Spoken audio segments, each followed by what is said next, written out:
శక్తి ఉండి శీలం లేకపోతే జీవితం శృతి తప్పుతుంది. తలాంతులుండి తల లేకపోతే తింగరదవుతుంది. సామర్థ్యత ఉండి సంసిద్ధత లేకపోతే జీవితం సమాధి అవుతుంది. సొగసుండి సిగ్గు లేకపోతే జీవితం అర్ధవిహీనం అవుతుంది. ఇది మానవుడికి దేవుడిచ్చినటువంటి గొప్ప జ్ఞానంతోనే ఆలోచించగలుగుతాం. తలాంతులు ఈ లోకంలో కొదువు లేదు. తలాంతులు చాలామందికి ఉన్నాయి. తలాంతులు అందరికీ ఉన్నాయి. తలాంతులు లేనటువంటి వాడు ఎవడు ఉండడు. దేవుడు తలాంతులు ఇస్తాడు. తలాంతిని అభినందించడం అనేది ఎలా ఉంటుందనంటే, నేను మైకులో మాట్లాడితే మైక్కి ఎవరన్నా దండేస్తే ఎంత వెర్రితనంగా ఉంటుందో, తలాంతుల్ని ఒకవేళ ఎవరైనా అభినందిస్తే అలాగే ఉంటుంది. తలాంతు దేవుడిస్తే వస్తుంది. ఎవడైనా గొప్పగా పాట పాడగలుగుతుందంటే కారణం దేవుడు తనకిచ్చినటువంటి తలాంత్. ఎవరన్నా అద్భుతంగా మాట్లాడగలుగుతున్నారంటే కారణం దేవుడు తనకిచ్చినటువంటి తలాంత్. ప్రతి వాడికి పుట్టుకతో తలాంతులు ఉంటాయి. తలాంతులు లేకుండా ఈ లోకంలో ఎవడు ఉండడు. ఒకవేళ మారు మనసు పొందితే కనుక మారు మనసు సమయంలో వచ్చేది వరం. పుట్టుకతో వచ్చేది తలాంతు, మారు మనసు సమయంలో వచ్చేది వరం. వరాలు లేకుండా ఎవరు ఉండరు, తలాంతులు లేకుండా ఎవరు ఉండరు. తలాంతులు వరాలు దేవుడిస్తే వస్తాయి. అయితే వాటిని దేవుని కోసం వినియోగిస్తున్నామా లేదా అనేదే ప్రశ్న. ఎస్పి బాలసుబ్రహ్మణ్యం బాగా పాడతాడు. ఏఆర్ రెహమాన్ అద్భుతంగా మ్యూజిక్ అందించగలుగుతాడు. సచిన్ టెండూల్కర్ అద్భుతంగా క్రికెట్ ఆడతాడు. నరేంద్ర మోడీ అద్భుతంగా అడ్మినిస్టర్ చేయగలుగుతాడు. వీళ్ళందరికీ దేవుడు ఇచ్చిన తలాంతులే.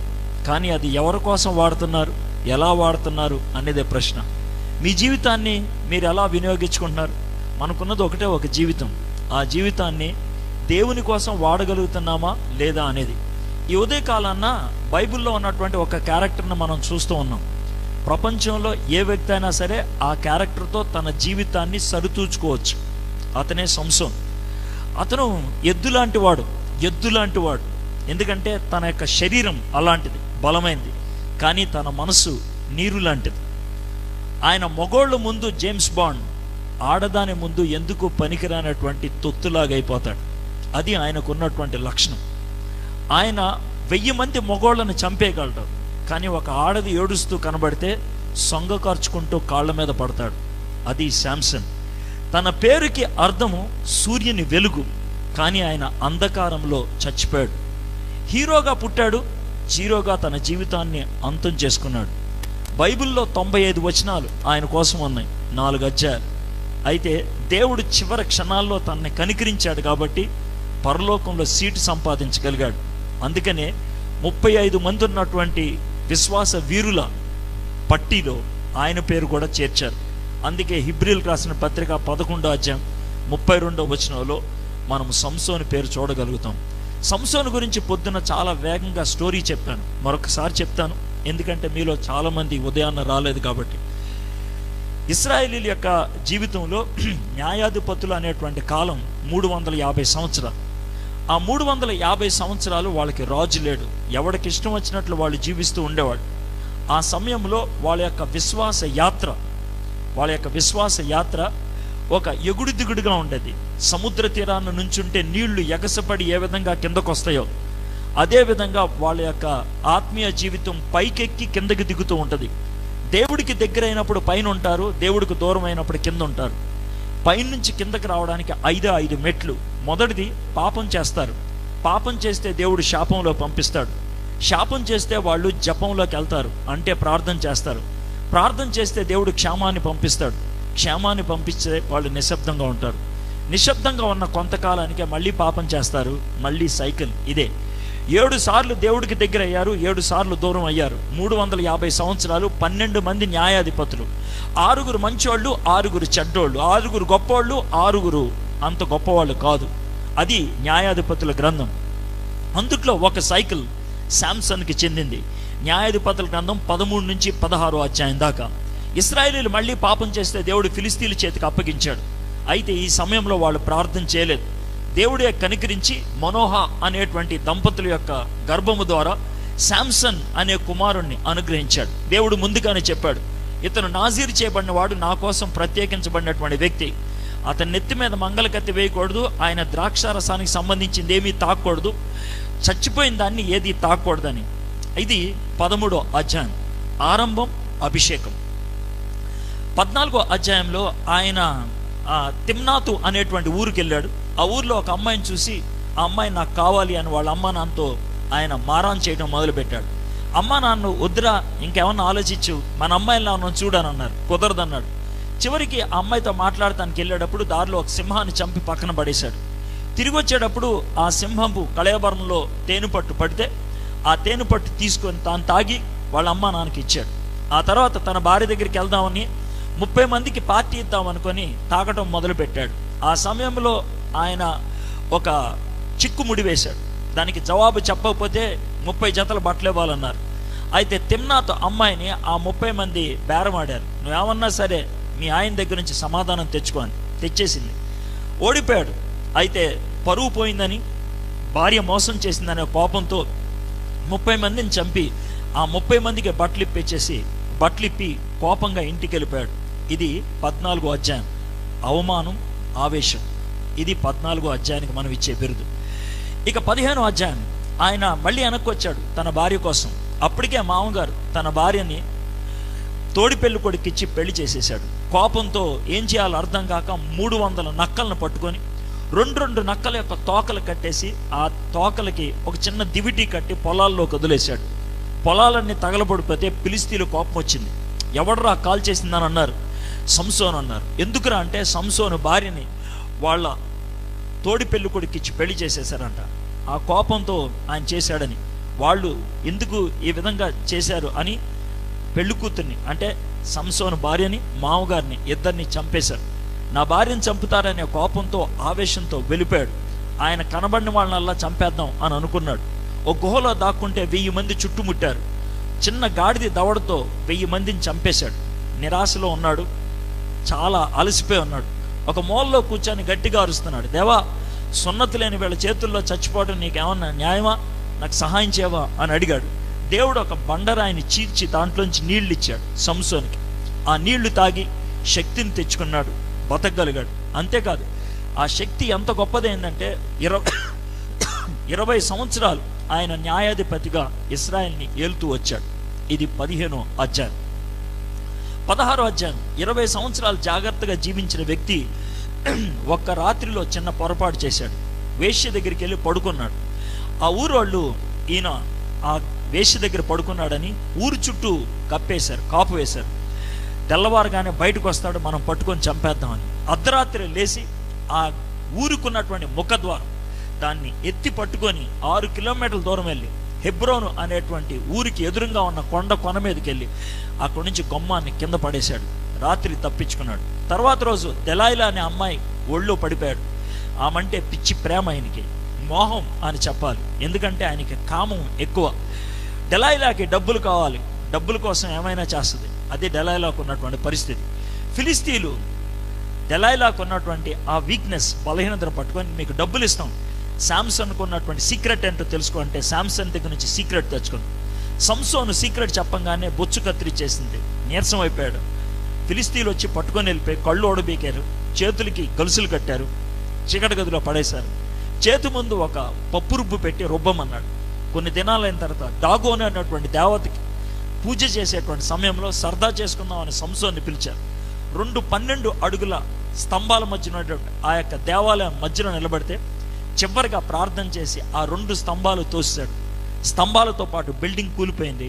3000 మంది చచ్చిపోయారు. సంసోను కూడా చచ్చిపోయాడు. ఇది 95 వచనాల చరిత్ర. అయితే సంసోను ఎక్కడికి వెళ్ళి ఉండేవాడో మనకు తెలుసుండేది కాదు. కానీ దేవుని కృప, పరిశుద్ధాత్మని యొక్క లేఖనాలు బట్టి మనకు అర్థమవుతుంది. హెబ్రీయులకు రాసిన పత్రిక 11వ అధ్యాయం 32వ వచనంలో విశ్వాసుల జీవితాల యొక్క పట్టికలో సంసోను పేరు రాశారు. కాబట్టి మనం పరలోకంలోకి వెళ్తే సంసోను కనబడతాడు. సంసోను జీవితంతో మనందరం కూడా పోల్చుకోవచ్చు. ఎందుకు అనంటే మనలో చాలామంది దేవునికి దగ్గరగా ఉన్న వాళ్ళు ఉన్నారు, దేవునికి దూరంగా ఉన్నవాళ్ళు ఉన్నారు. దేవునికి దగ్గరగా ఉన్న వాళ్ళు ఉన్నట్లయితే జాగ్రత్త, సంసోను పడిపోయినట్లు మీరు కూడా పడిపోగలుగుతారు. ఒకవేళ దేవునికి దూరంగా నీరసమైనటువంటి పరిస్థితుల్లో మీరు ఉన్నట్లయితే మీరు సంసోను జీవితాన్ని నుంచి నేర్చుకోవచ్చు. ఎందుకు పడిపోయారో ఒకసారి వెనక్కి తిరిగి ఆలోచిద్దాం. పైకి లేవడానికి ఏమన్నా మార్గం ఉందేమో ఆలోచిద్దాం. ఇది సంక్షిప్తంగా సంసోను జీవితం. సంసోను జీవితం గురించి పొద్దున్న ఆలోచించాం. 13వ అధ్యాయంలో దేవుడు కృప చూపించి మనోహ అనేటువంటి ఆ దంపతుల దగ్గరకు వచ్చి మీకు ఒక కొడుకునిస్తానన్నాడు. వాళ్ళు ఎవరు ప్రార్థన చేయలేదు. ఎందుకు ప్రార్థన చేయలేదంటే పాపములో చచ్చిపోయిన పరిస్థితుల్లో ఉన్నారు. ఎంతగా పాపం చేస్తున్నారంటే వాళ్ళకి సున్నితత్వం అనేది కోల్పోయింది. బండబారిపోయినటువంటి పరిస్థితి వచ్చింది. అంటే మెడ వంచనటువంటి తరంలాగా తయారైపోయారు. వాళ్ళు దరిద్ర జీవితంలో ఉన్నారు. కాబట్టి దేవుడే కరుణించి వాళ్ళ దగ్గరికి ఒక విమోచకుడిని పంపించాలని ఇష్టపడ్డాడు. ఇదే 13వ అధ్యాయం. ఈరోజు వచ్చి మీరు వాక్యాన్ని వింటూ ఉన్నారు. మీరు ప్రార్థన చేయలేదు, మీరు ప్లాన్ చేయలేదు. దేవుడు కనికరించి ఈ మీటింగులు పెట్టాడు. అర్థమైందా?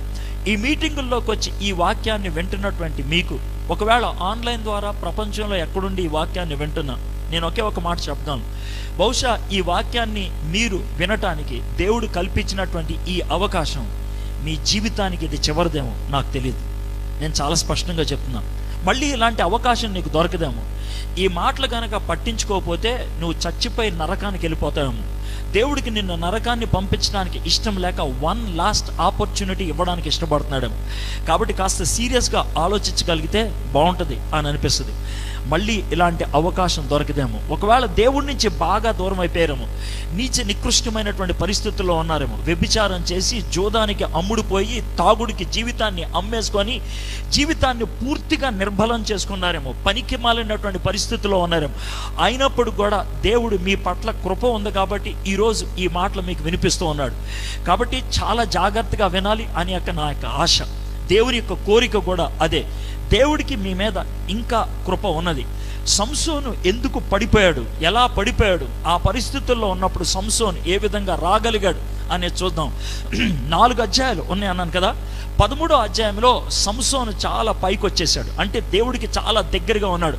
13వ అధ్యాయం చివరికి వచ్చినప్పుడు సంసోను ఆత్మాభిషేకంతో బ్రతుకుతున్నటువంటి వాడు. ఇది 13వ అధ్యాయం ఎండింగ్. 14వ అధ్యాయం మొదటికి వచ్చేటప్పటికి తిమ్నాతు అనే ఊరిలోకి వెళ్ళి ఆయన లోయలోకి వెళ్ళి పాపపు జీవిత అగాధ పరిస్థితుల్లోకి వెళ్ళిపోయాడు. ఇది 13వ అధ్యాయం. 14వ అధ్యాయంలోకి వెళ్ళి అయ్యేటప్పటికి ఇంకా నీచ నికృష్టమైన పరిస్థితుల్లోకి వచ్చేసాడు. అంటే ఒకవేళ గ్రాఫ్ కనుక చూసినట్లయితే 13వ అధ్యాయంలో టాప్లో ఉంటే 14వ అధ్యాయంలో మధ్యలోకి వస్తే 15వ అధ్యాయం మధ్యలోకి వచ్చేప్పటికి నీచ నికృష్టమైన పరిస్థితుల్లోకి వెళ్ళాడు. ఆ పరిస్థితుల్లో ప్రార్థన చేశాడు, ప్రభా నాకు ఒక్కసారి సహాయం చేయవని. దేవుడు సహాయం చేశాడు. దేవుడు కృప చూపించాడు. మళ్ళీ ఆత్మ వర్షాన్ని కురిపించాడు. అందుకే 20 సంవత్సరాలు పవిత్రంగా జీవించగలిగాడు. 20 సంవత్సరాలు ఇశ్రాయేలుని నడిపించగలిగాడు. మళ్ళీ గ్రాఫ్ పైకి వెళ్ళింది. 16వ అధ్యాయం మళ్ళీ ఆయన వ్యభిచారుల దగ్గరికి వెళ్ళాడు. మళ్ళీ దెలైలా దగ్గరికి వెళ్ళి జీవితాన్ని పాడు చేసుకొని నీచ నికృష్టమైన పరిస్థితిలోకి వచ్చాడు. ఎంత దిగజారిపోయాడంటే కళ్ళు పోయాయి, చేతులు కట్టేశారు, ఆయన తిరగలు తిప్పేవాడాడు. ఆ పరిస్థితుల్లోకి వెళ్ళినప్పుడు బహుశా నేను అనుకుంటాను ఆయన జైల్లో చివరి క్షణాల్లో పశ్చాత్తాపడి ప్రార్థన చేశాడు. అందుకనే చచ్చిపోకముందు దేవుడు క్షమించాడు, పరలోకంలో సీటు సంపాదించాడు. 2 సార్లు దేవుడికి దగ్గర అయ్యాడు, 2 సార్లు దేవుడి నుంచి దూరం అయ్యాడు సంసోన్ యొక్క జీవితాన్ని ఏమాత్రం కూడా ఫిల్టర్ చేయకుండా దేవుడు ఉన్నది ఉన్నట్లుగా బైబిల్లో ఎందుకు పెట్టాడు తెలుసా? దేవుడు మనుషుల పట్ల ఎలాంటి కృపను చూపిస్తాడో మనుషుల పట్ల ఎలాంటి కోపాన్ని చూపిస్తాడు. దేవుడు ఓ పక్కన కృప చూపించేవాడు, ఓ పక్కన కోపాన్ని చూపించేటువంటి వాడు. దేవుడు నీ మీద కోపాన్ని చూపించక ముందు కృపను చూపిస్తాడు. దేవుడు నిన్ను నాశనానికి పంపించక ముందు ఒక్క చివరి ఛాన్స్ ఇస్తాడు. ఈరోజు నీకు ఇవ్వబోయేటువంటి ఛాన్స్ లైఫ్లో చివరిదేమో నాకు తెలియదు. కాబట్టి కొంచెం సీరియస్గా ఈ మాటలు వినగలిగితే బాగుంటుంది అని అనిపిస్తుంది. సంసోన్ యొక్క జీవితంలో ఆయన అభిషేకపు స్థాయిని ఒకసారి చూసి అక్కడి నుంచి పతనాన్ని చూద్దాం. 13వ అధ్యాయం 24వ వచనం. తర్వాత ఆ స్త్రీ కుమారుని కని అతనికి సంసోను అని పేరు పెట్టెను. ఆ బాలు ఎదిగినప్పుడు యెహోవా అతన్ని ఆశీర్వదించును. మరియు యెహోవా ఆత్మ జోర్యాకును ఎష్టాయేలుకును మధ్యనున్న మహానాదేనులో అతన్ని రేపుటకు మొదలుపెట్టాను. ఇది 13వ అధ్యాయం చివర. దేవుడు అభిషేకంతో సంసోన్ని ఈ లోకంలోకి పంపించాడు. మనందరం ఈ లోకంలో ఉన్నాం. దేవుని వాక్యాన్ని వినగలిగేటువంటి అవకాశం ఇక్కడ కూర్చున్నటువంటి మీ అందరికీ ఉన్నది, మీకు అందరికీ ఉన్నది. మీ అందరికీ ఏమేమి లాభాలు ఉన్నాయో చెప్తాను. మీకు ఒక జీవితం ఉన్నది. 2, మీకు ఇప్పుడు దాకా జీవించడానికి దేవుని కృప ఉన్నది. 3, దేవుని వాక్యాన్ని ఇప్పటికి మీరు ఎన్నిసార్లు విన్నారో నాకు తెలియదు.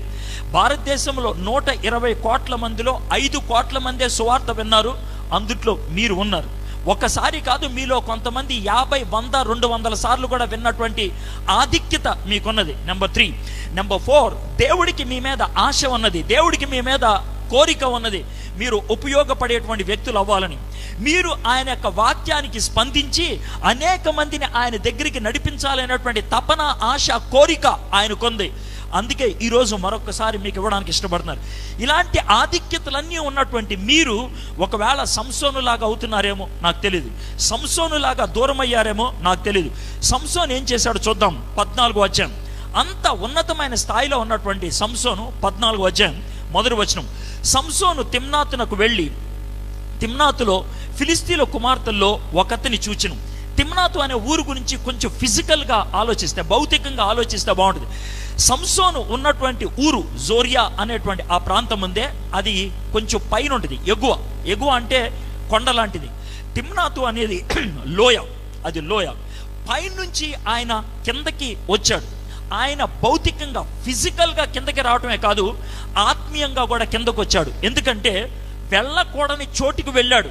ఫిలిస్తీన్ల దేశానికి వెళ్ళాల్సినటువంటి అవసరత లేదు సంసోనికి, కానీ వెళ్ళాడు. He went to the wrong place. అది సంసోను చేసినటువంటి మొదటి తప్పు.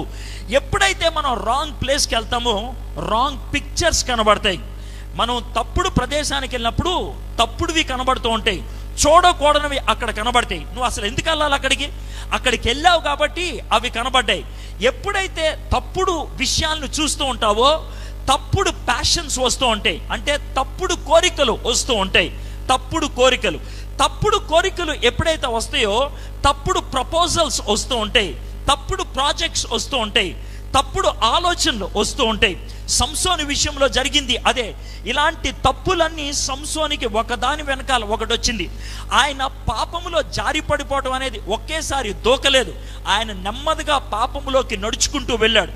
దుష్టుల ఆలోచన చప్పున నడవక అని మొదటి వచనాన్ని, అందుకే మొదటి రోజు వాక్యాన్ని మీకు బోధించాను. పాపములోకి నడుచుకుంటూ వెళ్ళాడు, ఆ తర్వాత నిలబడిపోయాడు, ఆ తర్వాత సతికిలు పడి కూర్చున్నాడు. ఆయన సంసోను జీవితంలో జరిగింది అదే. అక్కడికి వెళ్ళి వచ్చిన తర్వాత మన భాషలో చెప్పాలంటే చాలా చాలా మర్యాదగా వ్యవహరించాడు. ఎలాగా? ఇంటికి వచ్చి మమ్మీ డాడీతో చెప్తున్నాడు, మమ్మీ డాడీ నువ్వు చెప్పిన వాళ్ళనే నేను చేసుకుంటా, అయితే నువ్వు నేను చూపించిన వాళ్ళనే చెప్పాలి అని అన్నాడు. నువ్వు చెప్పిన వాళ్ళనే నేను చేసుకుంటా, కానీ నేను చూపించిన వాళ్ళనే నువ్వు చెప్పాలి అని అన్నట్లు. మమ్మీ డాడీ నాకు ఆ అమ్మాయి నచ్చింది, అరే ఆ అమ్మాయి మంచిది కాదురా అని అంటే, నో నాకు ఆ అమ్మాయి కావాలి, ఇస్తారా సస్తారా అని అంటే తల్లిదండ్రులకి ఇంకేం చేయాలో అర్థం కాక ఆ అమ్మాయితో ఆయన్ని పెళ్లి చేయడానికి అని సిద్ధపడ్డాడు. ఆ తర్వాత ఆయన చేసినటువంటి తప్పులేంటో చూద్దాం. ఆయన వెనక్కి వచ్చేటప్పుడు చచ్చిపోయినటువంటి ఆ సింహము మృత కళేబరంలో ఉన్నటువంటి ఆ తేనె పట్టును పట్టుకోవాలంటే ముందు చచ్చిపోయినటువంటి సింహాన్ని పట్టుకోవాలి. తను నాజీరి చేయబడిన వాడిగా 3 పనులు చేయకూడదు. ఒకటి, చచ్చిపోయిన దాన్ని తాకూడదు, తాకేశాడు. ఆ తర్వాత భార్యతో పార్టీ కోసం అని వెళ్ళి ఆ పార్టీలో 30 మంది కుర్రోళ్లతో కూర్చొని తాగటం మొదలు పెట్టాడు. ఆయన ద్రాక్ష రసానికి సంబంధించింది ముట్టకూడదు అని తెలుసు, అయినప్పటికీ చేయటం మొదలు పెట్టాడు. పాపం మీరు అనుకున్నట్లు తెలియంది చేస్తే కాదు, తెలిసింది చెయ్యకపోతే పాపం అవుతుంది. నీకు తెలిసి నువ్వు ఇది తప్పు అని తెలిసి చేస్తే అది పాపం అవుతుంది. మనలో పాపం చేసిన ప్రతి వాడు కూడా గుర్తుపెట్టుకోవాలి, మనం తెలిసే తప్పు చేశాం, తెలిసే దూరం అయ్యాం, తెలిసే చెయ్యకూడదు చేశాం, తెలిసే చెయ్యాల్సింది చేయలేదు. మనం అమాయకపు ఫేసి పెట్టి దేవుడు చెవులో పువ్వు పెట్టాల్సిన అవసరం లేదు. మనము పవిత్రమైన ఫేసి పెట్టినంత మాత్రాన దేవుడు అమాయకుడేం కాదు. దేవుడికి తెలుసు మనము నీచ నికృష్టులమని. అందుకే ఆయన కృప చూపిస్తున్నాడు కాబట్టే ఇంకా బతుకున్నాం. ఆయన దయ చూపించాడు కాబట్టి ఈరోజు ఈ వాక్యాన్ని మీకు వినటానికి దేవుడు మీకు ప్రాణం ఇచ్చాడు, అవకాశాన్ని ఇచ్చాడు. దీన్ని నిలబెట్టుకుంటావా, జీవితాన్ని నిలువునా నీవే నాశనానికి వెళ్తావో నీ ఇష్టం, అది ఆలోచించుకో. దేవుడు బతిమలాడతాడు కానీ బలవంతం చేయడు ఎప్పుడు కూడా. ఆయన బ్రతిమలాడటానికి ఇష్టపడుతున్నాడు. ఆయన కృప ఉన్నది కాబట్టి ఇది సాధ్యం అయింది. అయితే చూడండి, ఆయన కృప ఉన్నది అని అనటానికి అర్థం ఏంటి తెలుసా? సంసోను అన్ని విషయాల్లో పాపం చేశాడు. ఆయన చచ్చిన దాన్ని ముట్టకూడదు, ముట్టాడు. ద్రాక్షారసం తాకూడదు, తాగాడు. అయినప్పటికీ పరిస్థితి ఏంటో చూడండి. 6వ వచనం చూడండి, 14వ అధ్యాయం 6వ వచనం. యెహోవా ఆత్మ అతన్ని ప్రేరేపింపగా అతని చేతిలో ఏమీ లేకపోయినను ఒకడు మేకపిల్లను చీల్చినట్లు అతడు దాన్ని చీల్చెను. అతడు తాను చేసిన తన తండ్రితోనైనను తల్లితోనైనను చెప్పలేదు. తప్పు చేసినప్పటికీ దేవుడు అతని ఆత్మ ద్వారా విడిచిపెట్టలేదు. 19వ వచనం చూడండి. 19వ వచనం. ఏ 19వ వచనం? 15వ అధ్యాయం 19వ వచనం. అప్పటికి ఆయన అన్ని రకాలైనటువంటి పాపాలు చేశాడు. అమ్మా నాన్న మాట వినలేదు, చచ్చిన దాన్ని తాకాడు, ద్రాక్షరసం ముట్టాడు, దరిద్రమైన పనులన్నీ చేశాడు. అయినప్పుడు చూడండి 15వ అధ్యాయం 19వ వచనం. యెహోవా ఆత్మ అతని మీదకి మరలా రాగా అతడు ఎష్కోలునకు పోయి వారిలో 30 మందిని చంపి, 14వ అధ్యాయం 19వ వచనం, 30 మందిని చంపి వారి సొమ్మును దోచుకొని తను విప్పుడు కథ భావమును చెప్పమని వారికి బట్టలు నిచ్చెను. దేవుని ఆత్మ ఆయన్ని విడిచిపెట్టలేదు. వెళ్ళకూడని చోటికి వెళ్ళాడు, దేవుని ఆత్మ విడిచిపెట్టలేదు. చచ్చిన దాన్ని తాకాడు, దేవుని ఆత్మ విడిచిపెట్టలేదు. ఆయన తాగకూడనిది తాగాడు, దేవుని ఆత్మ విడిచిపెట్టలేదు. ఈ రోజు కూడా నీకు ఒకటే మాట చెప్పగలను. ఈరోజు ఇలాంటి ప్రదేశంలో కూర్చొని దేవుని మాట వినగలుగుతున్నావంటే, దేవునికంటూ స్తుతి యాగముగా నువ్వు పాటలు పాడగలుగుతున్నావంటే, ఒకవేళ నువ్వు క్వైర్లో ఉన్నావంటే, ఒకవేళ నువ్వు ఒక వర్షిప్ లీడర్గా ఉన్నావంటే, నువ్వు దేవునికి నీ యొక్క తలాంతులు చూపించగలిగేటువంటి వ్యక్తిగా ఉన్నావంటే, ఇట్స్ గుడ్. తలాంతులు చూపించే వాళ్ళు అయి ఉండొచ్చు మీరు, ఇట్స్ గుడ్. దేవుని పరిచర్య చేసే వాళ్ళు అయి ఉండొచ్చు. అది ఎందుకు జరుగుతుందో తెలుసా? మీరు పవిత్రులు అని కాదు, మీ భాగోతం బాగుంది అని కాదు, దేవుని కృప మీ మీద ఉంది కాబట్టి. దేవుని కృప మీ మీద ఉంది కాబట్టి. కాబట్టి మీరు దాంతో మన పబ్బం కలిసిపోతుంది అని అనుకోవద్దు. నాకు అవకాశాలు వచ్చేస్తున్నాయి కదా, దేవుడు యాక్సెప్ట్ చేసేసాడులే అని అనుకోవద్దు. నాకు ఇప్పుడు దాకా ఏ బాధ కలగలేదు కదా, దేవుడు యాక్సెప్ట్ చేసేసాడు అని అనుకోవద్దు. నేను వాక్యాన్ని బోధించినప్పుడు, లేకపోతే పాటలు నడిపించినప్పుడు, లేకపోతే క్వైర్లో ఉన్నప్పుడు, కొరియోగ్రాఫ్లో ఉన్నప్పుడు, స్కూల్లో ఉన్నప్పుడు, వాక్యాన్ని చదివేటప్పుడు, చర్చిలో ఉన్నప్పుడు దేవుని సన్నిధిని అనుభవించగలుగుతాను, దేవుని ఆత్మ తాకిడిని అనుభవించగలుగుతాను. సో ఎవ్రీథింగ్ ఈజ్ ఫైన్ అని అనుకోవద్దు. సంసోనికి అవన్నీ ఉన్నాయి, but still was not happy. God was not happy. బయటకి కనబడేది ఒకటి, దేవుడు లోన చూసేది ఇంకొకటి. బయటికి ఇవన్నీ ఉన్నాయి, బయటికి హంగులన్నీ ఉన్నాయి, కానీ అవన్నీ తన జీవితానికి విలువనివ్వలేకపోయినాయి.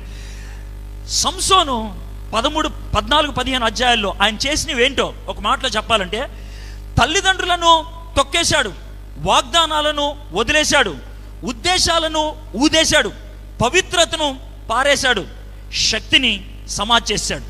తల్లిదండ్రులను తొక్కేశాడు, వాగ్దానాలు వదిలేశాడు, ఉద్దేశాలు ఊదేశాడు, పవిత్రతను పారేశాడు, శక్తిని సమాధి చేశాడు.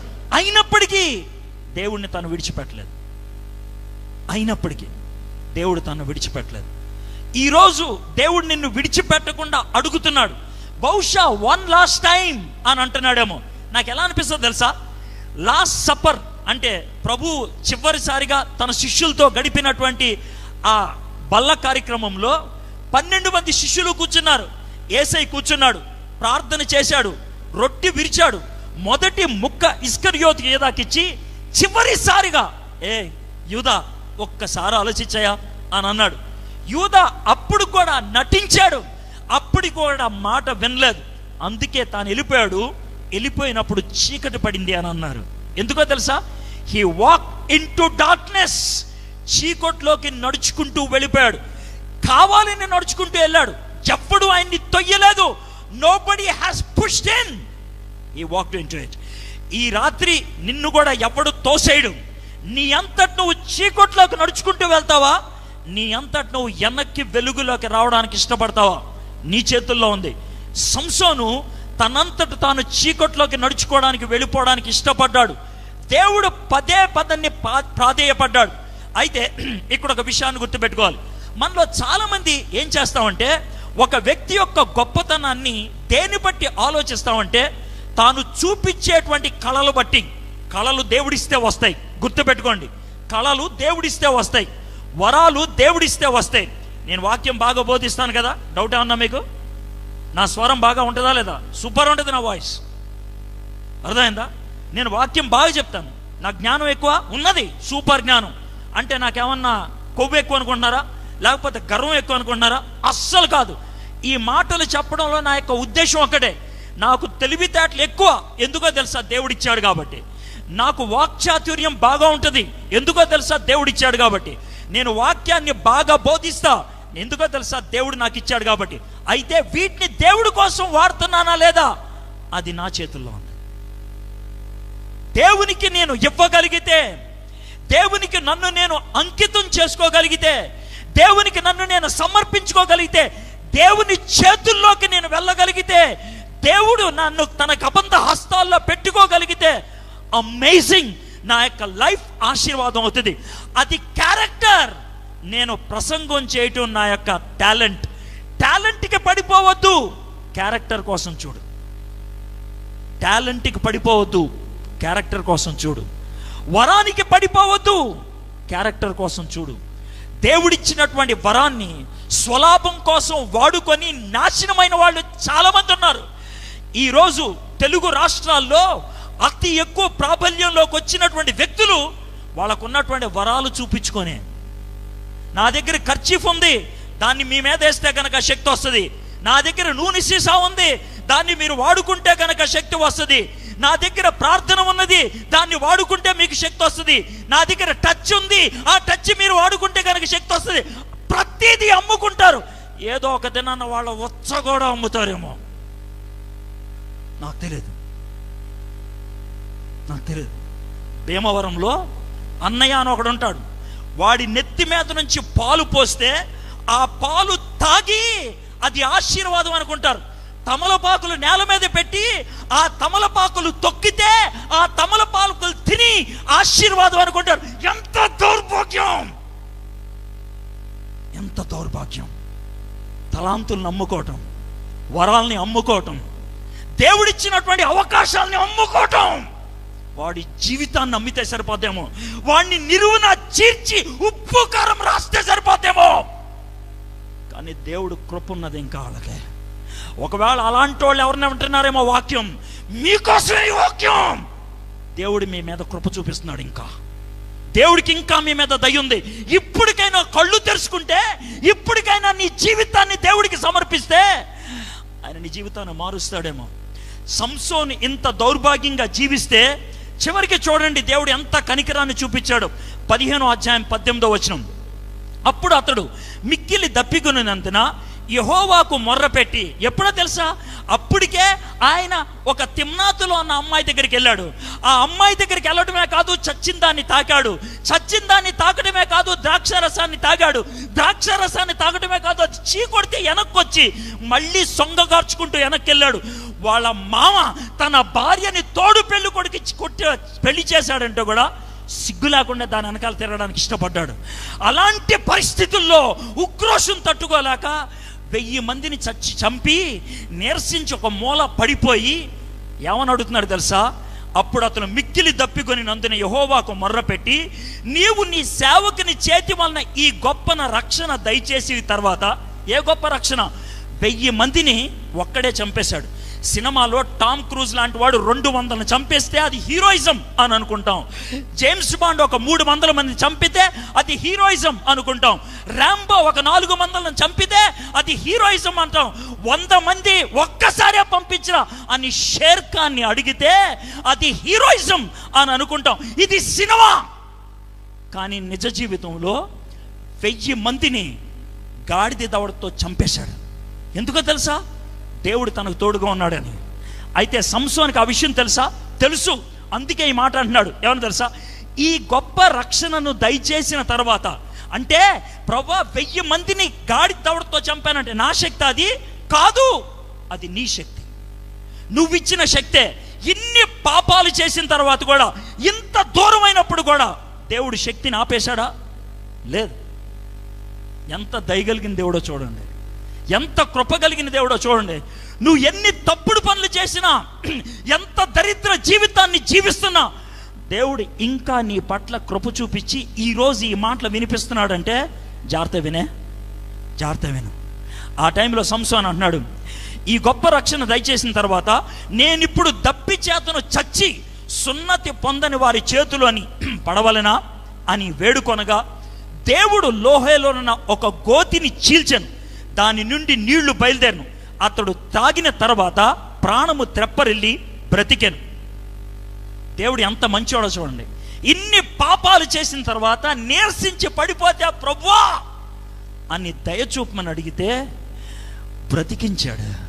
బ్రతికించడమే కాదు, చివరి వచనం చూడండి, నాకు బాగా నచ్చుద్ది. అతడు ఫిలిస్తీన్ల దినములలో 20 ఏండ్లు, హలో విన్నావా, 20 ఏండ్లు, 20 years, 20 సంవత్సరాలు. అంటే ఒక ప్రధానమంత్రిగా ఎలక్ట్ అయితే ఆయన ఉండేది 5 సంవత్సరాలే. 4 టర్మ్స్, 4 సార్లు ఆయన ఒకేసారి గద్దె దిక్కుండా స్టేజ్ మీద ఉంచాడు దేవుడు. 4 టర్మ్స్, 20 సంవత్సరాలు ఆయన ఫిలిస్తీన్ల దినముల్లో 20 ఏండ్లు ఇశ్రాయేలీలకు న్యాయాధిపతి అయి ఉండెను. ఇశ్రాయేలీని పరిపాలించడానికి 20 ఏళ్ళు దేవుడు తనకు తోడుగా ఉన్నాడు.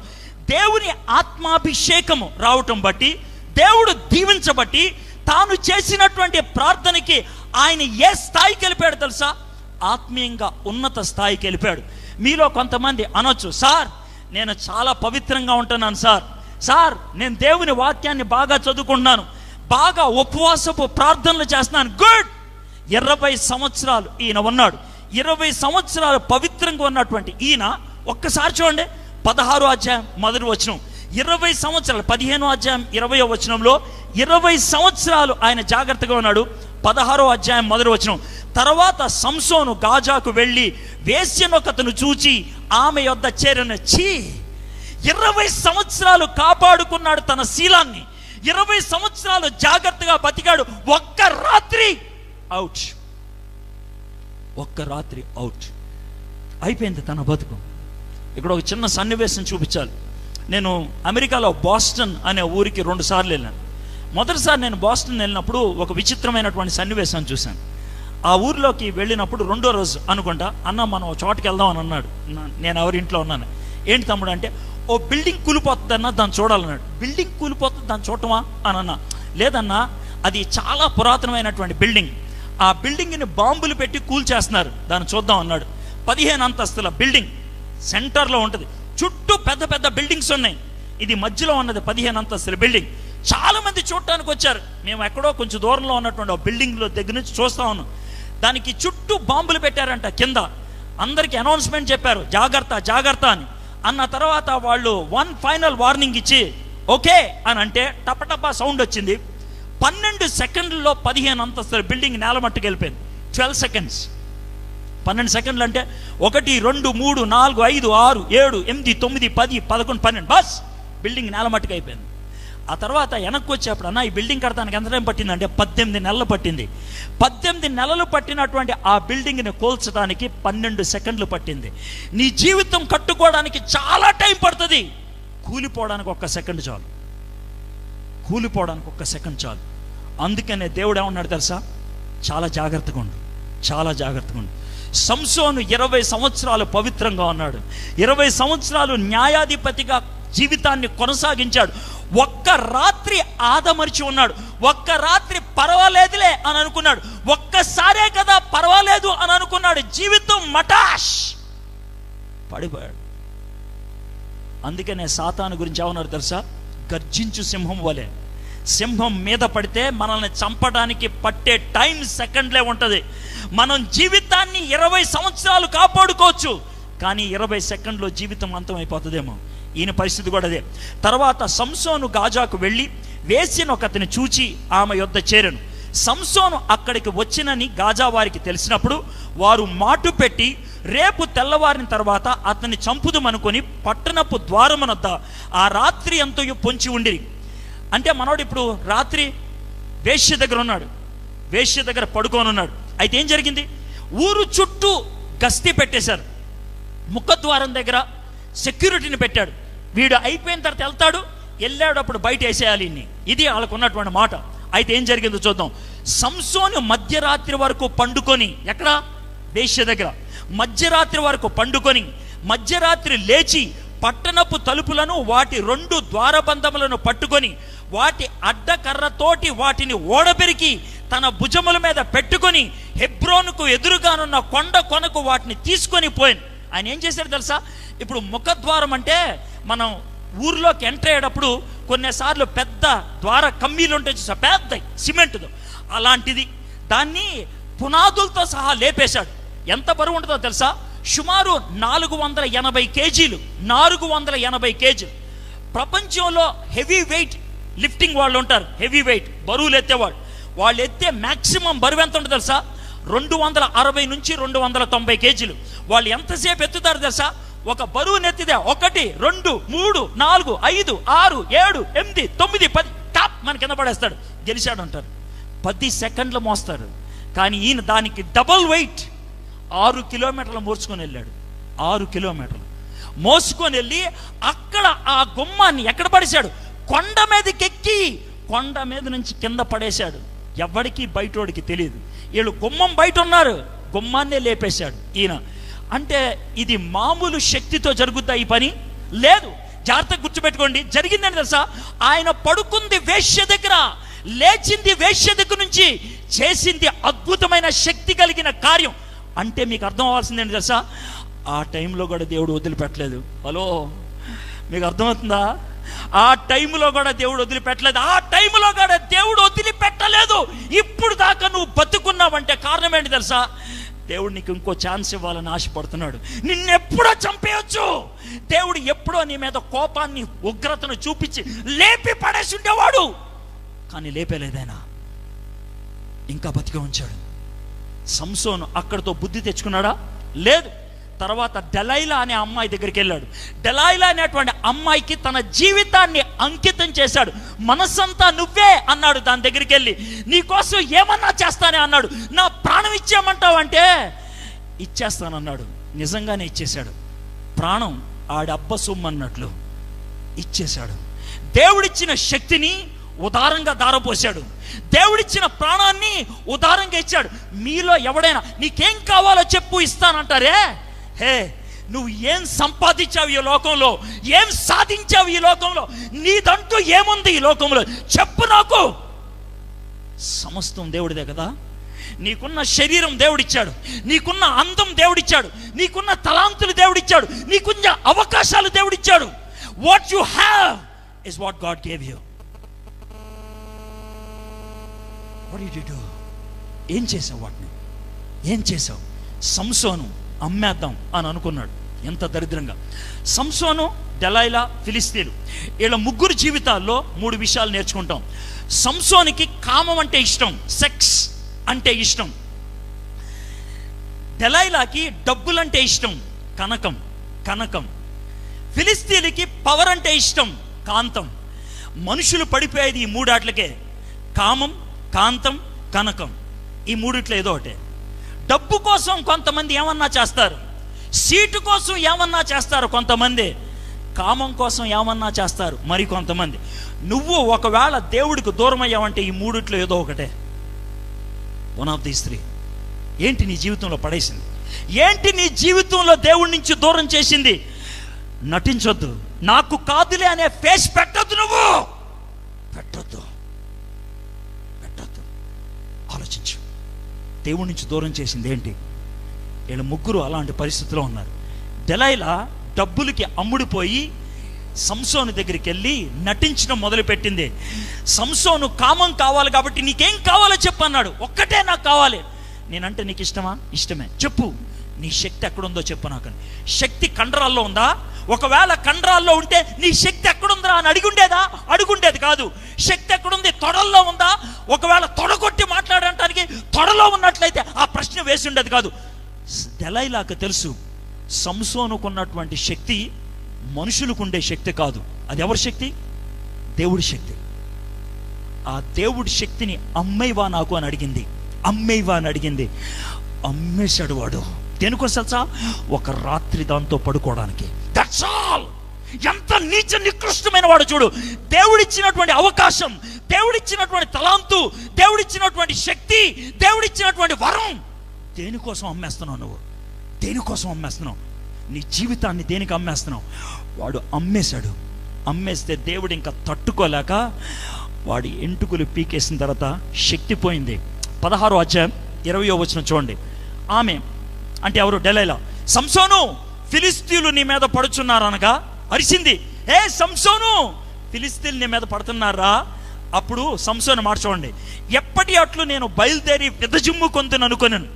మనవాడు అనుకున్నాడంట అని అందాం అనుకున్నాడు. అయితే తన డైలాగ్ చూడండి, యెహోవా తనను ఎడబాసినని అతనికి తెలియలేదు.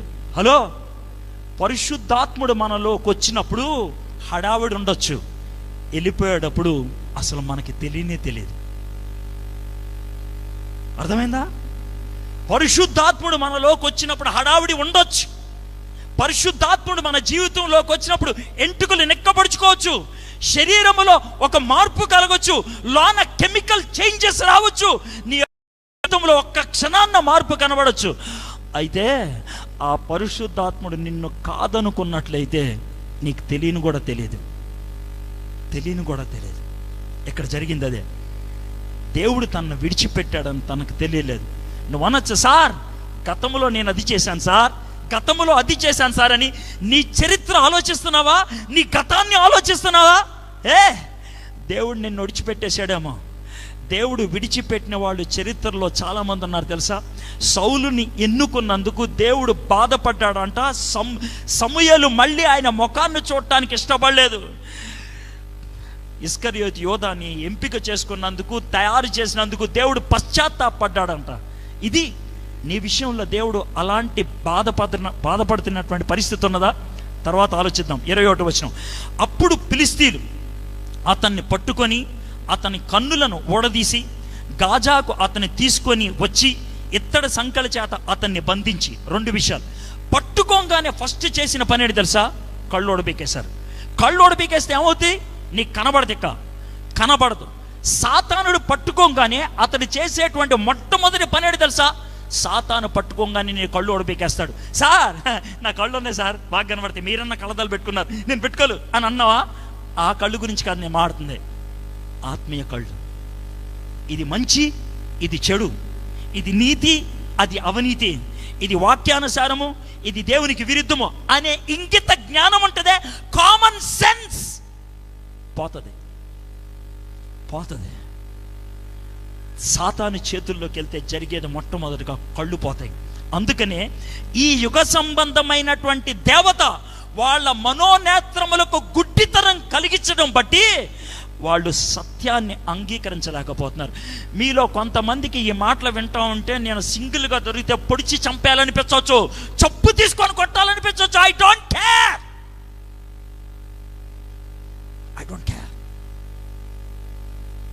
అలాంటి ఆలోచనలు నీకు వచ్చి అంటే ఎంత బండబారిపోయిన స్థితిలో ఉన్నావో ఆలోచించు. ఒకవేళ బాధ కలుగుతుందా? కొంచెం నొప్పి అనిపిస్తుందా?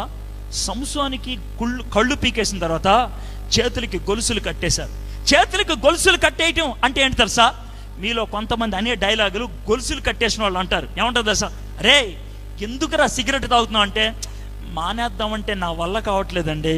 ఏరా మందు కొడుతున్నావు ఎందుకురా అంటే, మానేద్దామంటే నా వల్ల కావట్లేదండి. ఏరా చెడు తిరుగుడు ఎందుకు తిరుగుతున్నావు అంటే, మానేద్దామంటే నా వల్ల కావట్లేదు. ఎందుకో తెలుసా? నీ వల్ల ఎందుకు కావట్లేదు తెలుసా? నువ్వు నీ చేతుల్లో లేవు. కట్టేశారు.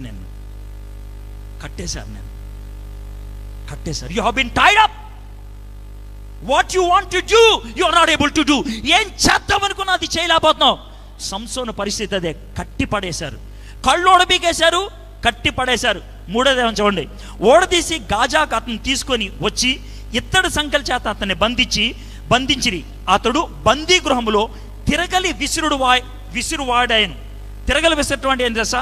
పప్పు రుబ్బే వాడాడు. పప్పు రుబ్బటం అంటే ఏంటి తెలుసా? మీలో చాలా మంది పప్పు రుబ్బేవాళ్ళే. హలో, మనకి బండి ఉంది తెలుసా? అప్పాచి బండి ఉంది, HD బండి ఉంది, బుల్లెట్ బండి ఉంది. అది కాదు నేను అంటుంది. పప్పు రుబ్బటం అంటే ఏంటి చెప్పమంటారా? ఇక్కడికి వచ్చిద్దా, మళ్ళీ ఎలా తిరుగుద్దా, మళ్ళీ ఎక్కడికి వస్తుంది, ఇంతే. ఇంతకు మించి ఇంకేం ఉండదు. రోజు ఇదే పని.